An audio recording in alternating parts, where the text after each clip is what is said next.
한국인의 식탁에서 가장 흔한 생선인 멸치는 볶음, 국물, 젓갈로 다양하게 활용됩니다. 너무 익숙해서 당연한 기본 반찬으로 여겨지지만 영양 밀도는 어마어마합니다. 뼈 건강부터 혈관 건강, 피로회복까지 남녀노소 모두에게 도움이 되니까요. 오늘은 멸치의 활용법과 주의사항 그리고 칼슘에 대해 조금 더 알아보겠습니다. 일상에서 챙길 수 있는 가장 좋은 건강 노하우 얻을 수 있을 겁니다.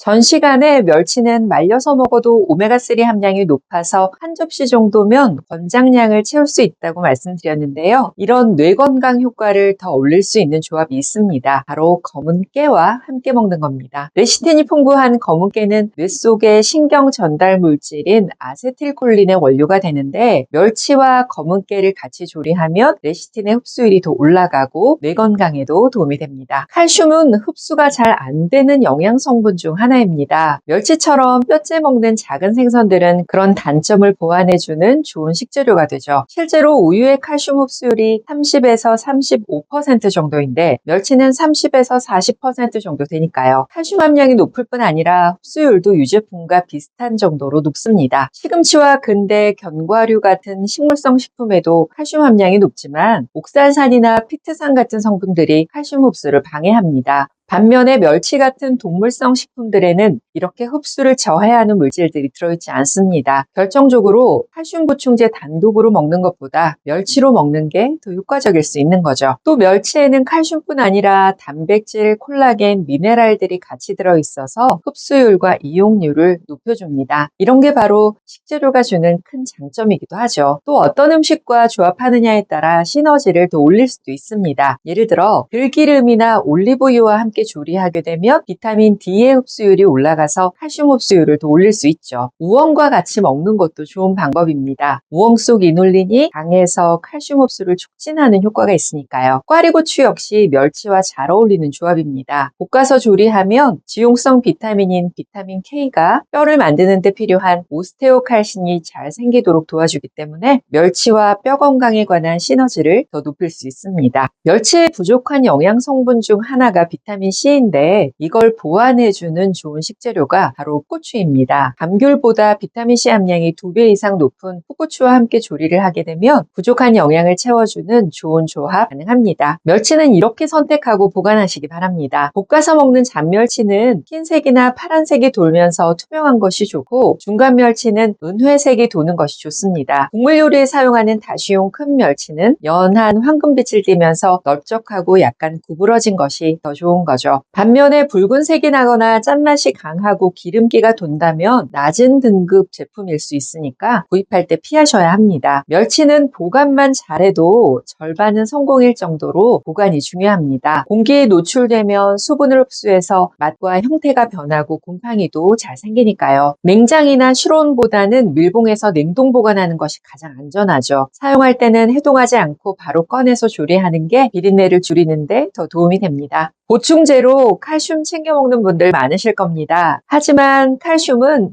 되도록 자연식품으로 먹는 게 가장 안전합니다. 보충제의 칼슘 성분이 모두 뼈로 흡수되면 좋겠지만 오히려 몸 안에서 문제를 일으키기도 하니까요. 흡수되지 못한 남은 칼슘이 혈액을 따라 여기저기 쌓이면서 문제가 생깁니다. 2016년 존스홉킨스 대학 연구에서 칼슘 보충제 섭취가 관상동맥에 석회질이 쌓이는 확률을 22% 정도 증가시켜서 심장병의 위험성을 높이는 것으로 나타나기도 했습니다. 혈관뿐 아니라 유방이나 관절에 쌓이게 되면 염증을 일으키는 원인이 되기도 한다는 거죠. 그러니까 먹는 양보다 흡수율을 더 신경 써야 합니다. 보충제 형태로 칼슘을 먹게 되면 20에서 40%, 멸치나 유제품으로 먹게 되면 30에서 40% 정도의 흡수율을 보입니다. 멸치나 우유를 통한 섭취가 흡수율이나 안전성 면에서 더 좋은 선택이 되는 거죠. 만약 유당불내증으로 우유 섭취가 쉽지 않더라도 멸치로 얼마든지 대체할 수 있습니다. 칼슘을 채우기 위한 목적으로 규칙적으로 멸치를 먹는다면 많이 먹는 것보다 매일 조금씩 장기적으로 먹는 것이 더 효과적입니다. 마른 멸치를 기준으로 하루에 한 줌 20에서 30g 정도가 적당한 양입니다. 실제로 칼슘은 장에서 흡수가 되기 때문에 비타민 D가 꼭 필요합니다. 칼슘 보충제에 비타민 D가 같이 들어가 있는 이유기도 하죠. 평소에 멸치나 우유 같은 고칼슘 음식을 먹으면서 햇볕을 쬐는 습관이 뼈 건강에 아주 좋습니다. 혹은 비타민 D가 풍부한 달걀과 함께 먹는 것도 좋은 방법이죠. 또 식초나 레몬처럼 신맛을 내는 아세트산이 칼슘 흡수를 촉진해 주니까 이런 재료들과 같이 활용하는 것도 좋습니다. 반면에 멸치 속 칼슘 흡수율을 오히려 떨어뜨리는 조합도 있습니다. 조리할 때 이것만 피해도 절반은 성공하는 거죠. 먼저 설탕입니다. 특히 아이들 반찬을 만들 때 설탕이나 올리고당 같은 당을 넣어서 달달하게 만드는데 이게 실은 좋지 않습니다. 설탕 자체가 염증을 일으키는 주범이 되기도 하고 염증이 증가하면 뼈를 녹이기 때문에 칼슘 흡수율 면에서는 오히려 해가 되는 거죠. 또 다른 하나는 견과류입니다. 시금치, 근대, 견과류 같은 식물성 식재료에도 칼슘이 많이 들어있지만 흡수를 방해하는 피트산이 들어있어서 멸치나 우유 같은 동물성 식재료에 비해 흡수율이 떨어집니다. 멸치볶음에 아몬드, 호두 같은 견과류를 넣는 경우가 많은데요. 견과류 속 피트산이 장 속에서 미네랄의 흡수를 방해하기 때문에 흡수율이 떨어지는 거죠. 이럴 때는 견과류를 하룻밤 정도 물에 불려서 활용하는 게 좋습니다. 이 과정에서 피트산이 절반 이상 제거되기 때문입니다. 멸치 활용하실 때 이런 점은 주의하시기 바랍니다. 말린 멸치에는 소금 함량이 다소 높은 편입니다. 고혈압이나 신장 질환이 있다면 물에 헹구거나 데쳐서 소금기를 빼낸 후 활용해야 합니다. 혹은 저염 멸치를 선택하는 것도 좋은 방법이죠. 매일 먹게 되는 식재료인 만큼 조금만 신경 쓰면 큰 건강 효과를 누릴 수 있습니다. 멸치는 청어의 한 종류라서 퓨린 함량이 높은 편입니다. 몸에서 요산을 증가시키기 때문에 통풍이 있다면 주의해야 합니다. 건강상 효능이 무척 다양하지만 결석이 있다면 많이 먹는 것은 좋지 않습니다. 칼슘 함량이 높은 식품이라 이미 결석이 있거나 고위험군이라면 섭취를 피하는 게 좋죠. 음식으로 먹는 칼슘이 항상 결석을 만드는 건 아니지만 병력이 있다면 주의가 필요합니다. 어떤 음식과 같이 먹느냐, 어떻게 조리하느냐에 따라 칼슘 보충제를 대신할 만큼 유용한 멸치입니다. 잘 활용하셔서 건강 컨디션 올리는데 도움 받으시기 바랍니다. 건강정보, 건강식재료 소개해드리는 한약사 김경순이었습니다. 오늘도 평안하세요.